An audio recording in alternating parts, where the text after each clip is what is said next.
ಭೀಮ್ ಧ್ವನಿ ನ್ಯೂಸ್ಗೆ ಸ್ವಾಗತ. ಒಂದೇ ಹಗರಣಕ್ಕೆ ಒಬ್ಬನೇ ಸಚಿವ 2 ಬಾರಿ ರಾಜೀನಾಮೆ ನೀಡಬೇಕಾದ ಪರಿಸ್ಥಿತಿ ಬಂದಿದೆ ಎಂದರೆ ಕಾಂಗ್ರೆಸ್ ವಿಪಕ್ಷವನ್ನು ಎಷ್ಟು ಹಗುರವಾಗಿ ತೆಗೆದುಕೊಂಡಿದೆ ಎಂದು ಸ್ಪಷ್ಟವಾಗುತ್ತದೆ.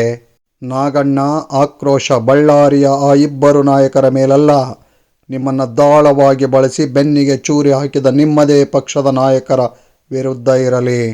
ಬನ್ನಿ ಜನತಾ ನ್ಯಾಯಾಲಯಕ್ಕೆ ಹೋಗೋಣ ಅಂತ ನನ್ನ ಶಾಸಕ ಸ್ಥಾನಕ್ಕೂ ನಾನು ರಾಜೀನಾಮೆ ಮಾಡ್ತಾ ಇದ್ದೀನಿ ಇವತ್ತು.